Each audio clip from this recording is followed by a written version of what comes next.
जब भी हम जंगल शब्द के बारे में सुनते हैं तो हमारे दिमाग में कई सारे और बहुत पुराने पेड़ पौधे, झाड़ियां, विशाल और भयानक जानवर, नदियां, झरने, बीहड़ और दलदल जैसी कल्पनाएं आने लगती हैं।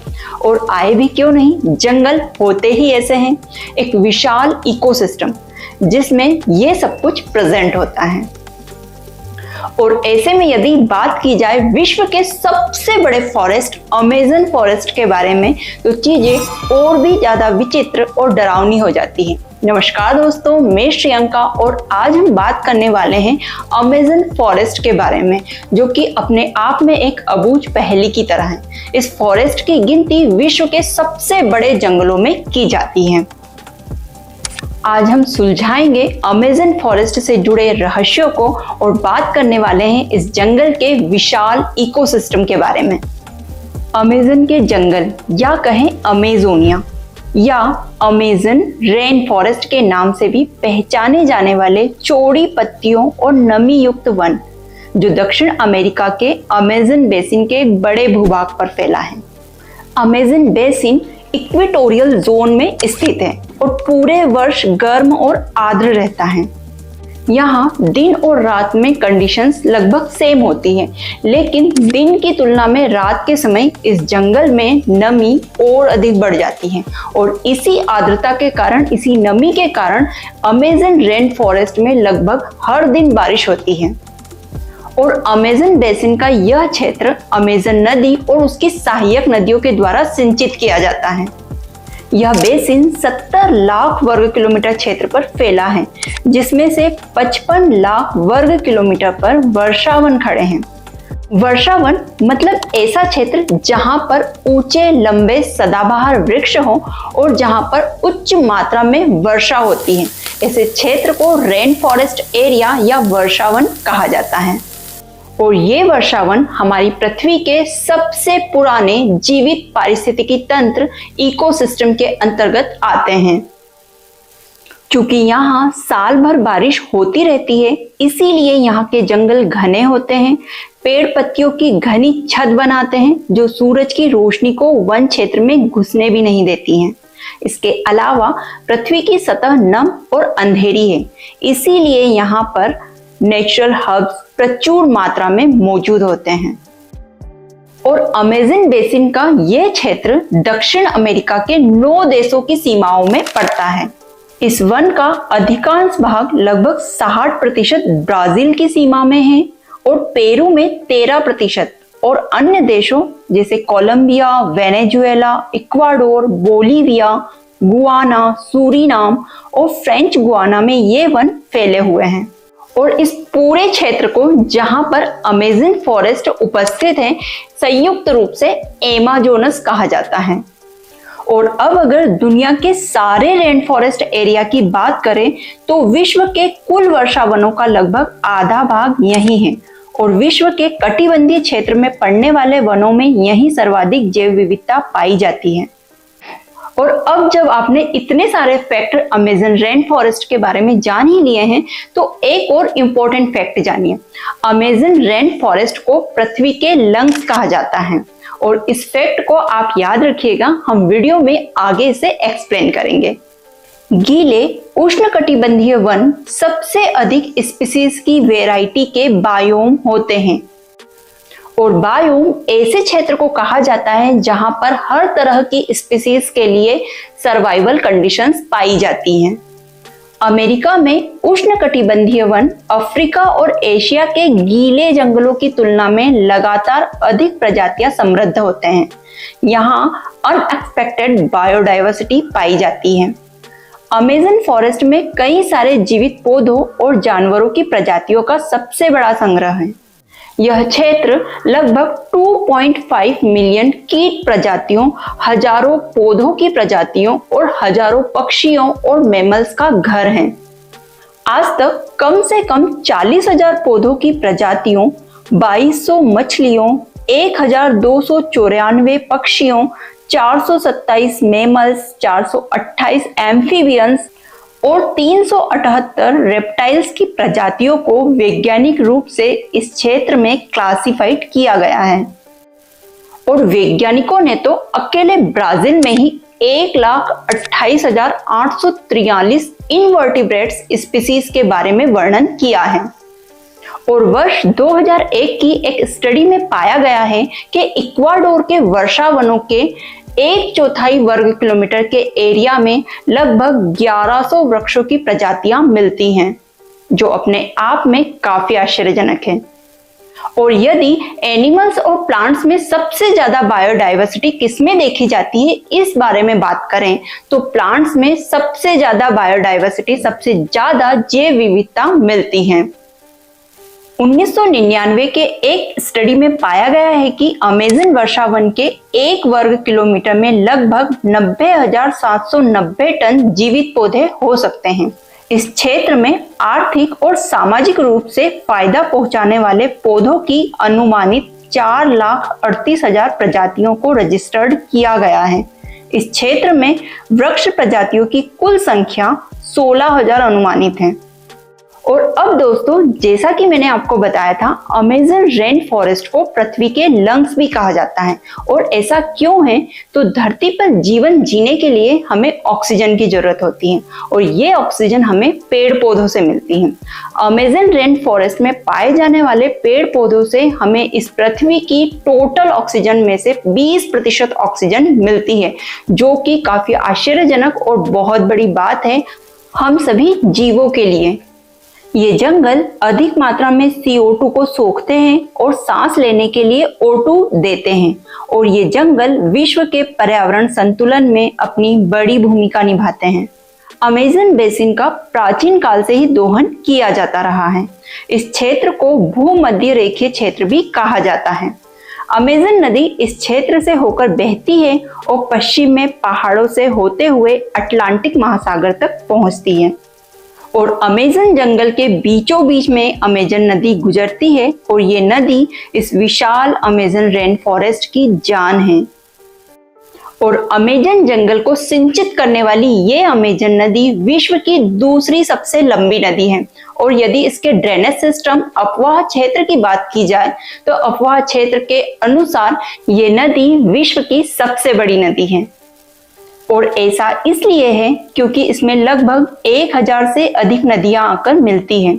और अब दोस्तों, हमने अमेज़न फॉरेस्ट में पाए जाने वाले प्लांट्स के बारे में बातें की, हमने अमेज़न फॉरेस्ट की लैंड की पोजीशन की बात की, साथ ही साथ हमने यहाँ पर पाए जाने वाले रिवर्स के बारे में भी बातें की। अब बात करते हैं अमेज़न फॉरेस्ट में पाए जाने वाले कुछ विशेष जीवों के बारे में। वैसे तो अमेज़न रेन फॉरेस्ट में कई सारे जीवों की प्रजातियां रहती हैं, नन्ही चींटी से लेकर ग्रीन एनाकोंडा तक। ग्रीन एनाकोंडा ब्राजील के अमेज़न और दक्षिण अमेरिका के कुछ अन्य हिस्सों में पाए जाने वाला एक नॉन वेनेमस सांप है। यह अमेज़न की सबसे डरावनी और खतरनाक प्रजातियों में से एक है। ग्रीन एनाकोंडा दलदलों में रहते हैं और लगभग पूरी तरह से पानी में डूबे रहते हैं और पानी पीने के लिए आने वाले जानवरों पर हमले की घात लगाए बैठे रहते हैं। ग्रीन एनाकोंडा जहरीले नहीं होते हैं, इसीलिए ये अपने शिकार को कुंडली बनाकर उसके भीतर जकड़ लेते हैं और इन्हें अपना शिकार बना लेते हैं। और अब बात करते हैं अमेज़न रेन फॉरेस्ट में पाई जाने वाली एक और प्रजाति पॉइजन डॉट फ्रॉग के बारे में। पॉइजन डॉट फ्रॉग को धरती पर रहने वाला सबसे घातक जीव भी कहा जाता है। अमेज़न में पाए जाने वाले ये चमकीले मेंढक दिखने में सुंदर लग सकते हैं, लेकिन इनकी कुछ प्रजातियों की त्वचा में बेहद खतरनाक पॉइजन बेट्राकोटॉक्सिन पाया जाता है।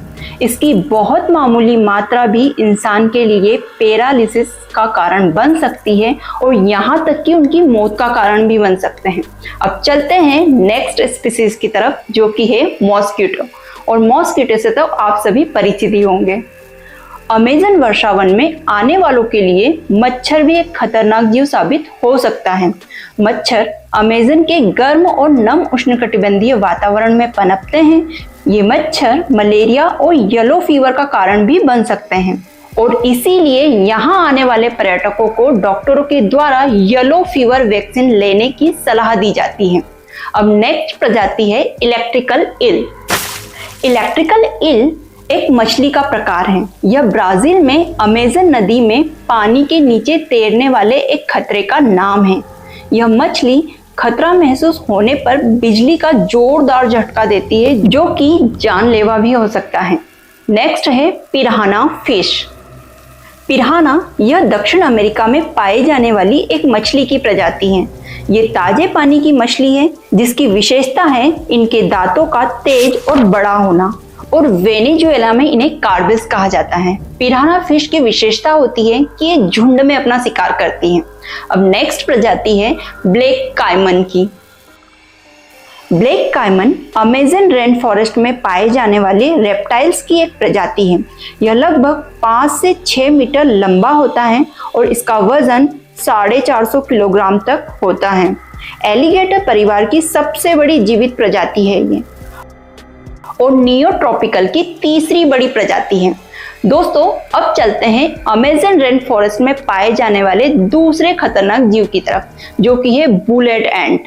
कहने को तो ये एक नन्ही चींटी है, लेकिन काफी खतरनाक है। इस खतरनाक चींटी को बुलेट एंट उसके डंक के कारण कहा जाता है।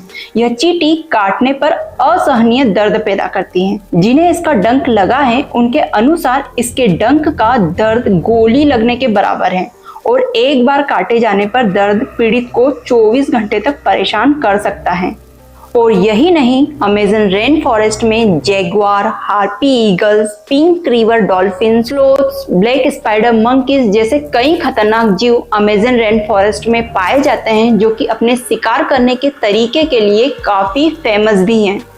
अब दोस्तों, इन सभी के अलावा अमेज़न रेन फॉरेस्ट में 400 से 500 जनजातियां भी रहती हैं, और इन जनजातियों में से 50 जनजाति तो ऐसी हैं जो अब तक दुनिया के कांटेक्ट में भी नहीं आई हैं। फिर भी वे वर्षा वनों के भीतर मौजूद हैं और भूमि को नुकसान पहुंचाए बिना स्थायी रूप से रहने का प्रबंधन करते हैं। लेकिन बाहरी लोगों के द्वारा यहाँ बढ़ते अवैध कब्जों ने इन जनजातियों को बीमारियों के साथ अन्य कई नुकसान पहुंचाए हैं। वर्ष 2001 में अमेज़न रेन फॉरेस्ट के एरिया को फिर से कैलकुलेट किया गया। इस स्टडी के अनुसार अमेज़न रेन फॉरेस्ट का एरिया 54 मिलियन वर्ग किलोमीटर निकला था, जो कि इसके एक्चुअल एरिया का केवल 87% था। और अमेज़न वर्षा वनों का यह कम होता क्षेत्रफल, यह सिकुड़न स्थानीय पर्यावरण के साथ साथ दुनिया के क्लाइमेट पर भी विनाशकारी प्रभाव डाल सकता है। अधिकांश वनों की कटाई ब्राजील में हुई है, क्योंकि देश ने अपने पशुपालन और खेती के कार्यों का विस्तार किया है। 20वीं सदी में ब्राजील की तेजी से बढ़ती आबादी ने अमेज़न वर्षा वन के प्रमुख क्षेत्रों को बसाया।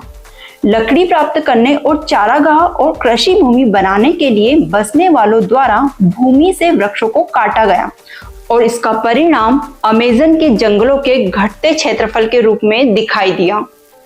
ब्राजील देश अपनी बाउंड्रीज के अंदर अमेज़न बेसिन का लगभग 41 लाख वर्ग किलोमीटर क्षेत्र लिए हुए हैं, लेकिन 2016 तक वन क्षेत्र की मात्रा घटकर लगभग 33 लाख 23,000 वर्ग किलोमीटर रह गई है। लेकिन ऐसा नहीं है कि सरकार इन सभी के खिलाफ कोई एक्शन नहीं ले रही है। 1990 के दशक में ब्राजील सरकार और विभिन्न अंतर्राष्ट्रीय निकायों ने जंगल के कुछ हिस्सों को मानव अतिक्रमण, शोषण, वनों की कटाई और विनाश के अन्य रूपों से बचाने का प्रयास किया है। हालांकि इतनी कोशिशों के बाद भी ब्राजील के अमेज़न जंगल का वन क्षेत्र लगातार कम होता जा रहा है। लेकिन इसके नुकसान की गति को यदि देखा जाए तो 1980 और 90 के दशक में ये 0.4% प्रतिवर्ष हुआ करता था, जो कि अब घटकर 2008 से 2023 के मध्य 0.1% से 0.2% हो चुका है। यहाँ के लोग कुछ पेड़ों को काटते हैं और अपनी जरूरतों और आवश्यकताओं के अनुसार भूमि पर खेती करते हैं। पुरुषों का व्यवसाय मछली पकड़ना और शिकार करना है, जबकि महिलाएं फसलों और खेतों की देखभाल करती है। अमेज़न नदी के पास की भूमि बहुत उपजाऊ है, जो इसे खेती के लिए अच्छी बनाती है। यहाँ के लोग आमतौर पर अनानास, टेपियोका, शकरकंद, कसावा, कॉफी, मक्का और कोको जैसी फसलें उगाते हैं। हम उन्हें नकदी फसलें कहते हैं। जैसा कि पहले ही बताया जा चुका है कि यहाँ के पुरुष मछली पकड़ना और शिकार करने जैसे काम करते हैं, जो कि जीवन जीने के लिए एक अनिश्चित साधन के रूप में है। लेकिन यहाँ की महिलाएं कृषि करती है, फसलों की देखभाल करती हैं, घर में खाना बनाती हैं, ये सभी कार्य करती हैं। इसीलिए यहाँ पर महिलाओं का काफी वर्चस्व है और महिलाएं ही आय का साधन जुटाती है अपने परिवार के लिए। वे कृषि की काटने और जलाने की तकनीक का अभ्यास करती हैं। जैसे ही भूमि की उर्वरता कम होती है, महिलाएं भूमि का एक नया टुकड़ा साफ करने के लिए आगे बढ़ती हैं और पुरानी जमीन पेड़ों और झाड़ियों के उगने से अपनी उर्वरता वापस हासिल कर लेती हैं।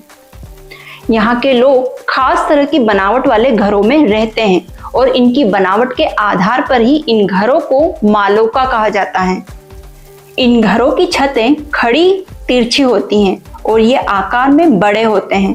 लोग ऐसे घरों में भी रहते हैं जो मधुमक्खी के छत्ते के समान होते हैं, जिनके ऊपर घास फूस की छत होती है। हालांकि बढ़ती टेक्नोलॉजी और आधुनिकता के साथ धीरे धीरे इनके जीवन में बदलाव नजर आ रहा है। चूंकि विकसित होना और सुविधाओं का आनंद लेना मानव स्वभाव है, इसीलिए परिवहन के आगमन ने बेसिन के माध्यम से आसान नेविगेशन में मदद की है। वह क्षेत्र जो कभी केवल अमेज़न नदी के माध्यम से खोजा जा सकता था, वहां पर हवाई जहाज और हेलीकॉप्टर जैसे परिवहन के साधन भी पहुंच चुके हैं। पर्यावरण के साथ मानव का जुड़ना मानव के लिए काफी सुखद और लाभकारी होता है, लेकिन दोस्तों एक हद के बाद पर्यावरण खराब होने लगता है। वनों की नियमित और लंबी कटाई के कारण अमेज़न रेन फॉरेस्ट का जो एरिया है, वहाँ का इकोसिस्टम काफी कमजोर हो चुका है। वहाँ के पारिस्थितिकी तंत्र को काफी नुकसान पहुंचा है। अमेज़न नदी के आसपास डेवलपमेंट तो हुआ है, लेकिन वहाँ के वर्षावनों का विनाश भी हुआ है, जिसका प्रभाव भले ही आज दिखाई ना दे, लेकिन भविष्य में इसके दूरगामी दुष्प्रभाव जरूर दिखाई देने वाले हैं। अमेज़न बेसिन पर्यावरण के साथ साथ मानव संपर्क का एक बहुत समृद्ध उदाहरण है। यदि इसे वनस्पति प्रचुर क्षेत्र बनाए रखना है, तो हमें इनके संसाधनों का उचित और बुद्धिमानी से उपयोग करना जरूरी है। हम इंसान अपने फायदे के लिए इन जंगलों के संसाधनों का अत्यधिक मात्रा में दुरुपयोग करते हैं, जो कि हमारी आने वाली पीढ़ियों के लिए काफी घातक सिद्ध हो सकता है। हम इन जंगलों के इकोसिस्टम को बिगाड़ कर चीजों का उपयोग करते हैं, जो कि काफी गलत है। और अमेज़न वर्षावन ही नहीं, हमें प्रकृति प्रदत्त हर जंगल, जमीन, वहाँ के जानवरों, जल संसाधनों, पेड़ पौधों का सीमित और इम्पोर्टेंट कामों में ही सही उपयोग करते हुए उन सभी को संरक्षित करना चाहिए। क्योंकि जब तक जंगल सुरक्षित है, पर्यावरण सुरक्षित है, और जब तक पर्यावरण सुरक्षित है, मानव प्रजाति सुरक्षित है। सो दोस्तों, अब विदा लेते हैं और मिलते हैं ऐसी ही किसी रोचक जानकारी के साथ। धन्यवाद।